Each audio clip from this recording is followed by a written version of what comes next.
Para sa pagpapatuloy natin sa ating topic na loss on resistance, mag-proceed tayo sa problem number 5. A lead wire and an iron wire are connected in parallel. The respective specific resistances are in the ratio 49:24. The former carries 80% more current than the latter, and the latter is 47% longer than the former. Determine the ratio of their cross-sectional areas. So sa ating problem, meron tayong dalawang wire na mayroong magkaibang material. Una ay lead wire at ang pangalawa ay iron wire. Sila ay nakakonekta in parallel. Tapos sinabi, the respective specific resistances are in the ratio. So meron tayong ratio na 49:24. At dahil sinabing respective specific resistance, kung ano yung unang material na binanggit, ay siya yung kapartner ng unang number na binanggit sa ratio.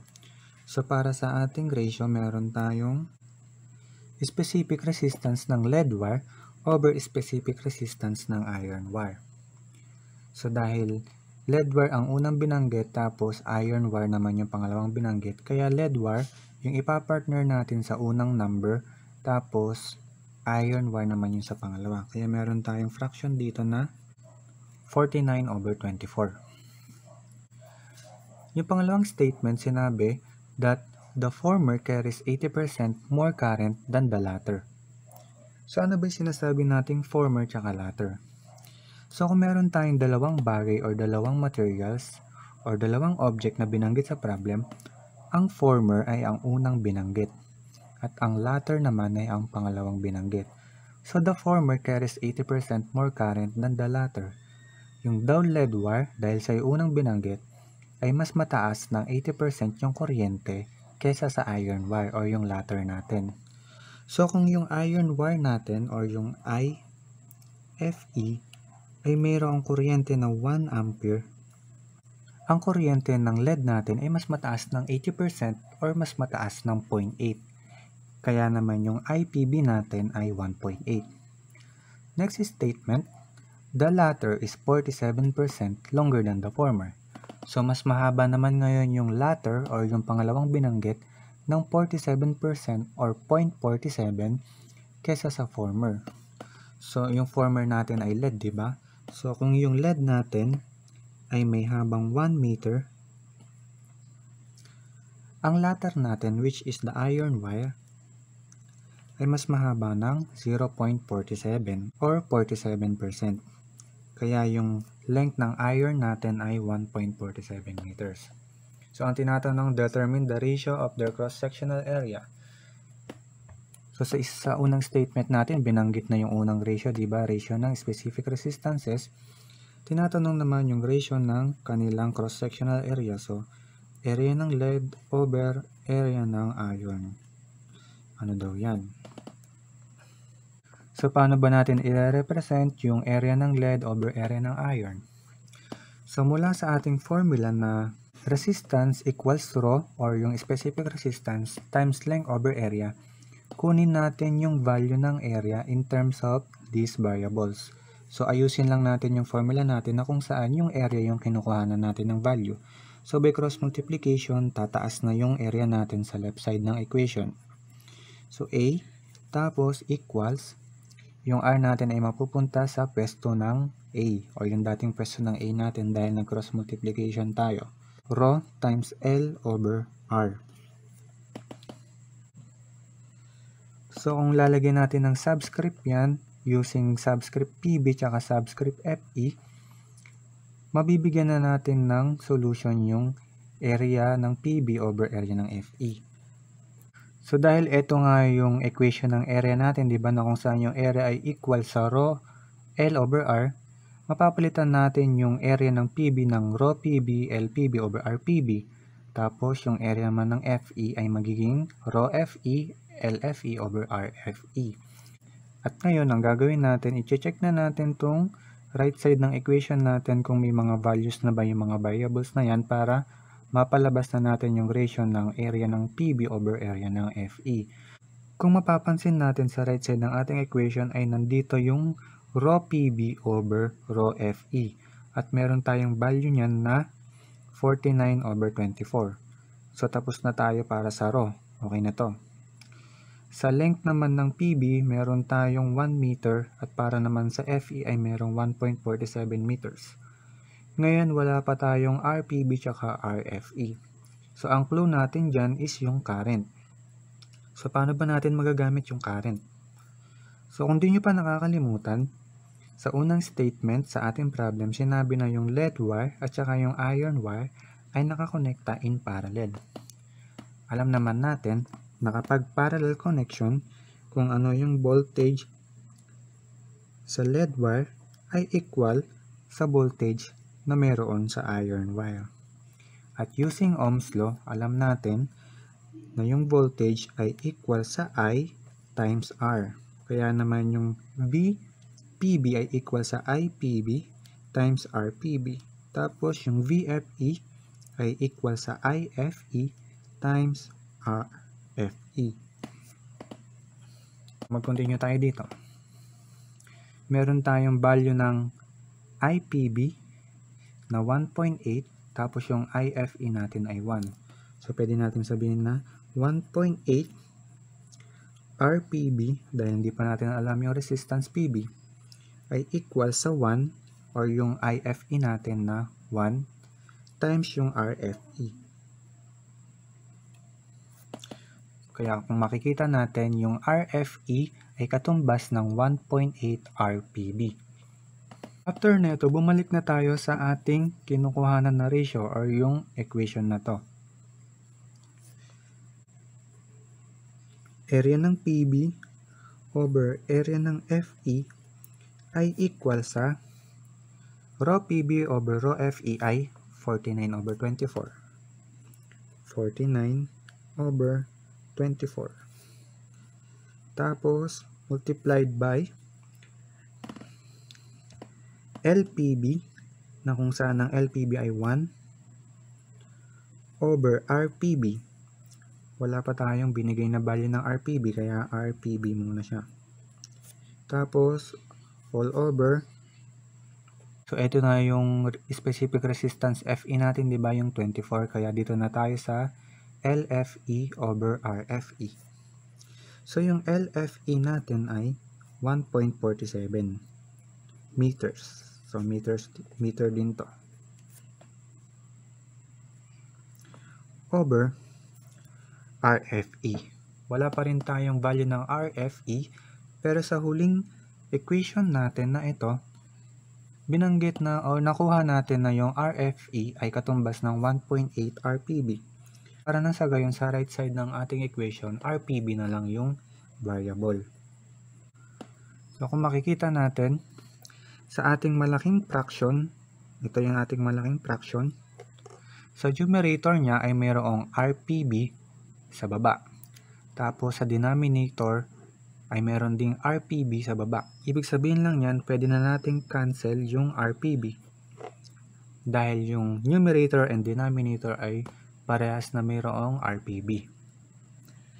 So, makikita natin wala na tayong variable sa right side ng ating equation. Kaya kapag pinindot na natin yan sa calculator, masasagot na natin yung ratio ng cross-sectional area ng lead over cross-sectional area ng iron.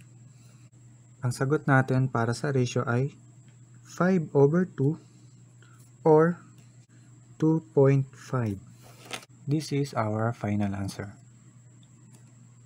Problem number 6. A piece of silver wire has a resistance of 1 ohm.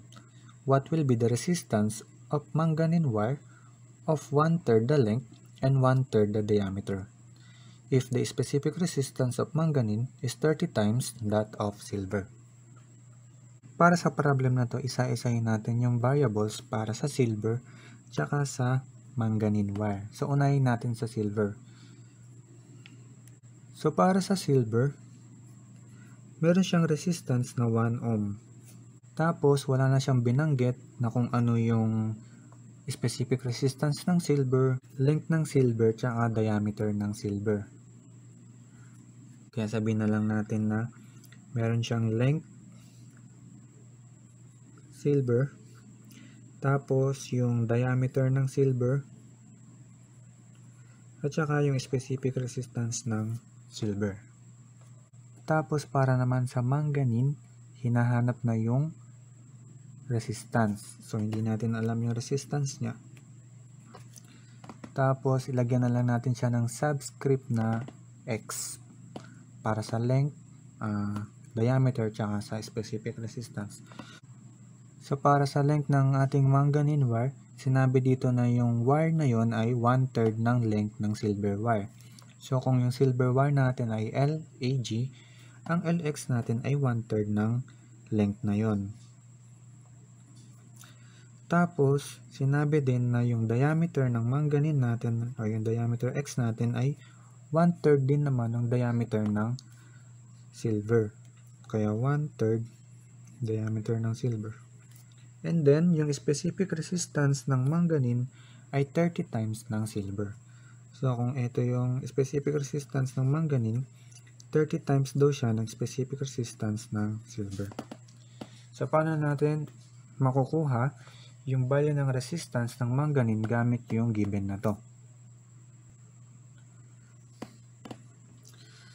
So, let's say na para sa resistance ng manganese, meron tayong Rx, equal siya sa rho x or specific resistance ng manganese times yung length ng manganese over area ng manganese. So, gamit yung diameter, pi d square over 4. So, pi over 4 diameter ng manganese square. Ito yung formula ng area natin, di ba, sa circle? Pi over 4 times diameter square. At yung diameter nga natin ay ito.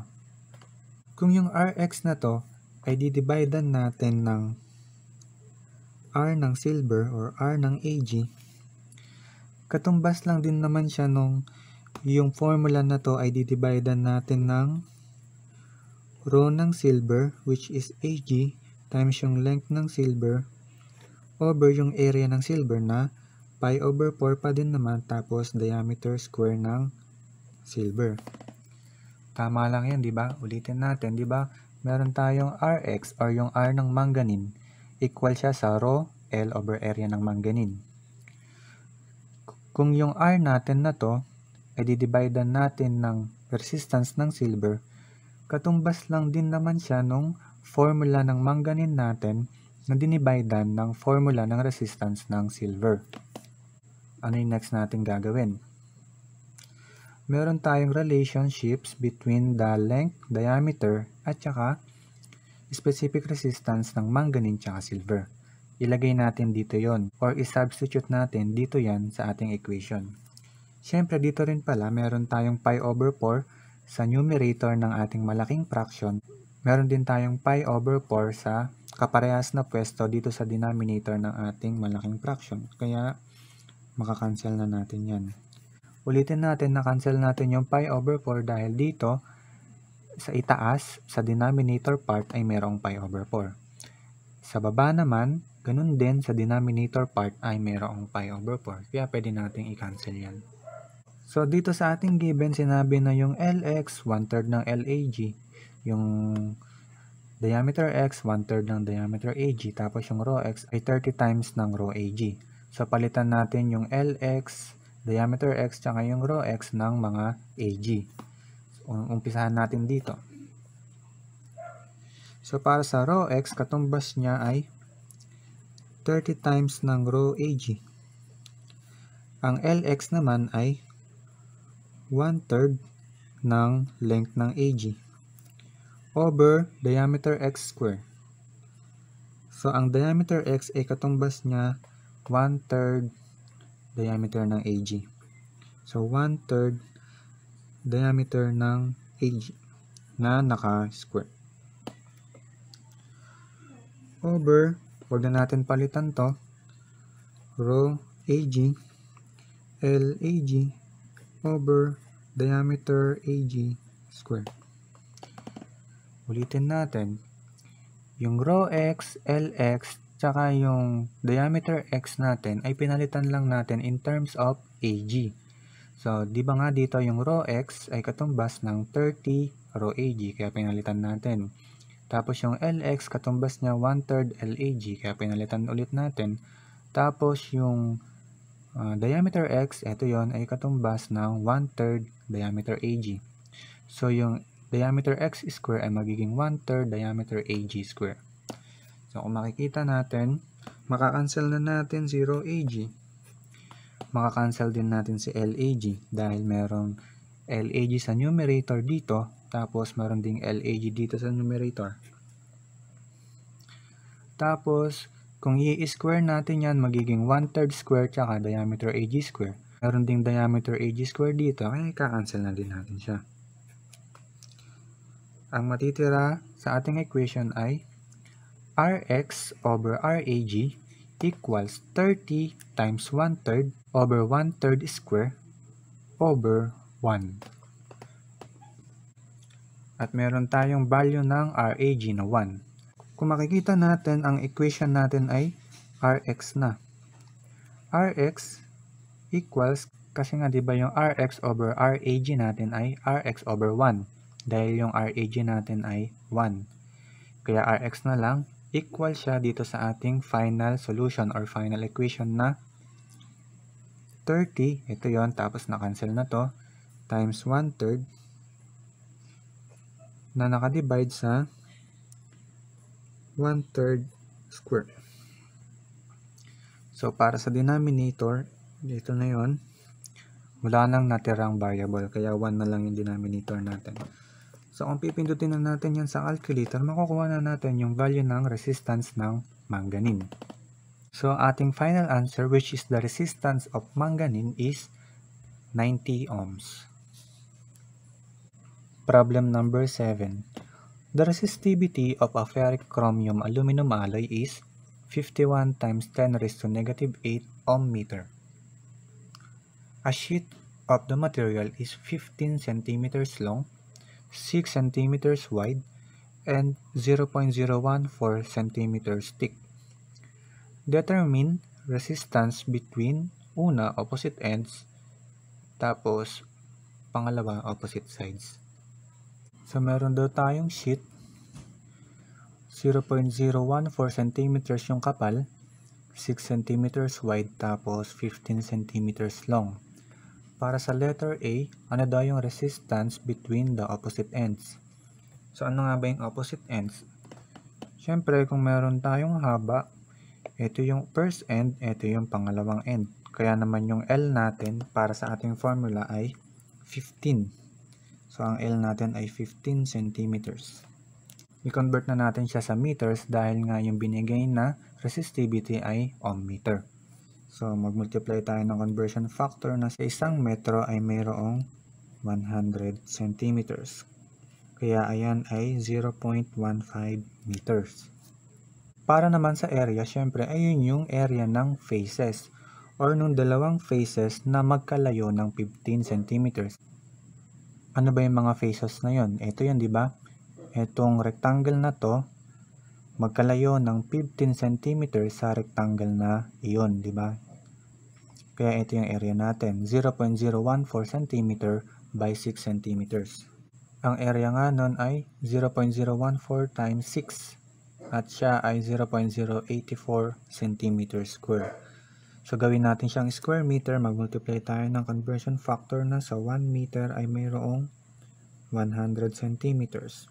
Square natin siya dahil unit of area ang kino-convert natin.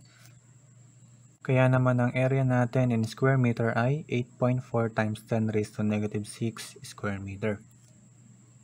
Lastly, ang resistivity ay binigay naman na 51 times 10 raised to negative 8 ohm meter. So, pwede na tayo mag-proceed sa ating formula. So, R equals the resistivity times length over area. Kaya, 51 times 10 raised to negative 8 ohm meter times the length 0.15 meters over area, 8.4 times 10 raised to negative 6 meters square. So, meron tayong 2 meters dito sa itaas at meron din namang 2 meters sa denominator. Kaya makakancel natin yung meter square na mag-iiwan sa atin ng unit na ohms. So, ang final answer natin para sa question A ay 9.1071 times 10 raised to negative 3 ohms. So para naman sa question B, ano naman yung resistance between the opposite sides? So isipin natin na yung opposite sides is ito, yung upper face at saka yung lower face.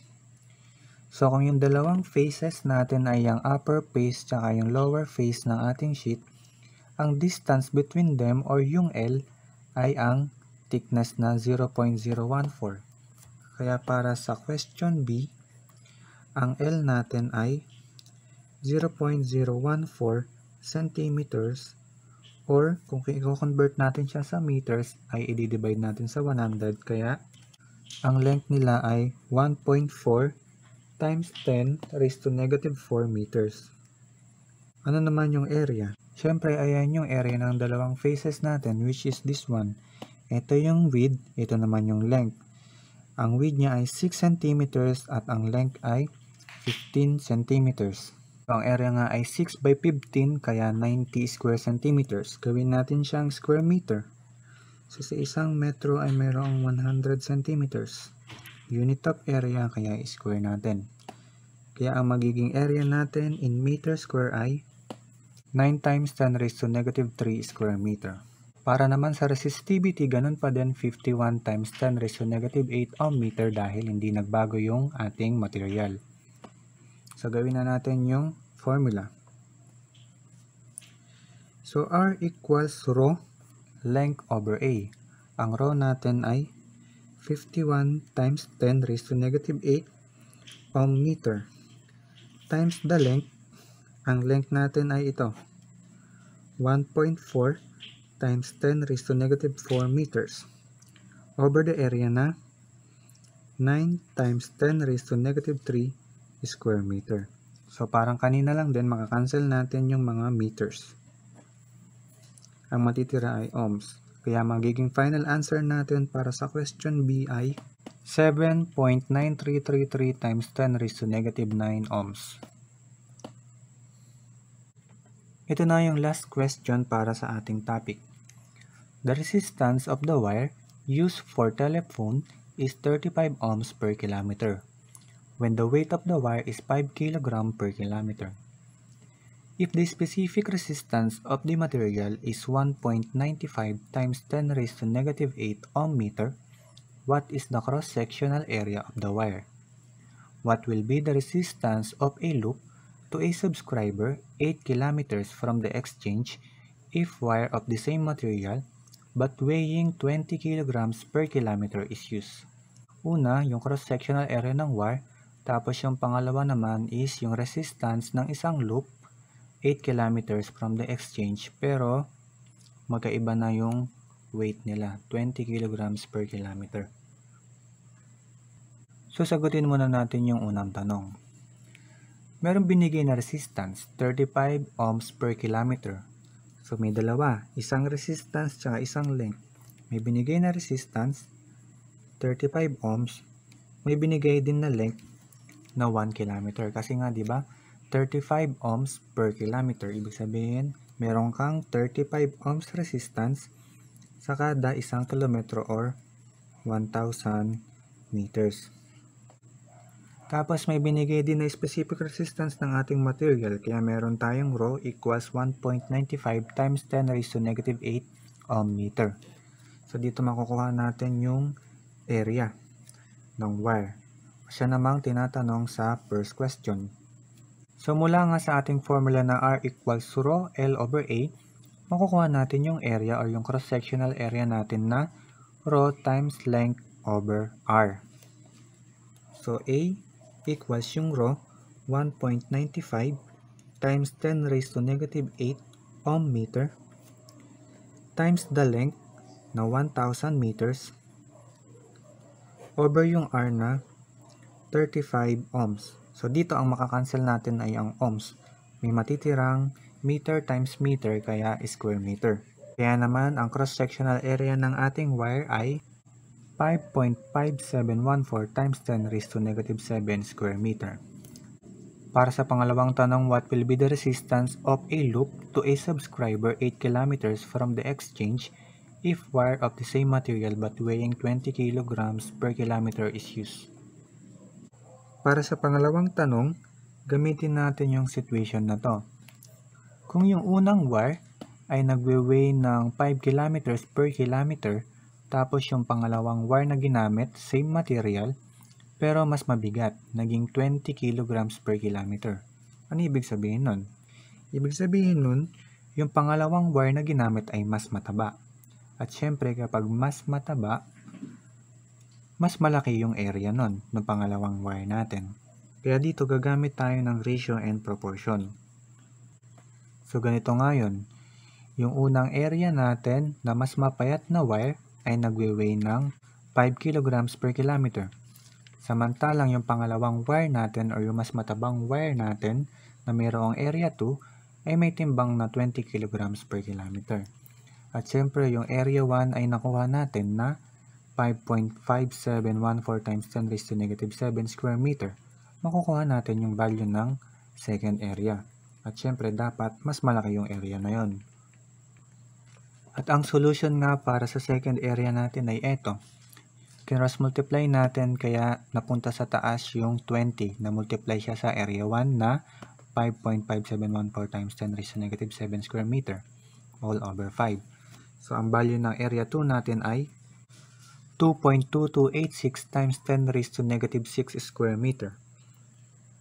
So meron na tayong area, meron na din tayong row dahil same material lang naman, itong 1.95 times 10 raised to negative 8, ano naman yung length. So dahil nga yung tinatanong na resistance ay resistance of a loop, ang length niya ay 8 kilometers. At dahil nga loop siya, merong papunta at merong pabalik. Kaya ang length natin ay 8 kilometers papunta plus yung 8 kilometers na pabalik. Ang tumbas niyan ay 16 kilometers or 16,000 liters. So makukuha na natin yung value ng resistance natin. So ang solution natin para sa resistance ng loop ay 1.95 times 10 raised to negative 8 ohm meter. Ito yung rho natin or yung specific resistance. Times yung length, 16,000 meters, over yung area natin, yung pangalawang area, or yung area ng mas matabang wire, na 2.2286 times 10 raised to negative 6 meters square. Dito makakancel natin yung mga unit na meters. Ang matitirang unit ay ohms. At ang final answer natin para sa resistance ay 140 ohms. At dito nagtatapos ang ating video para sa topic na loss of resistance.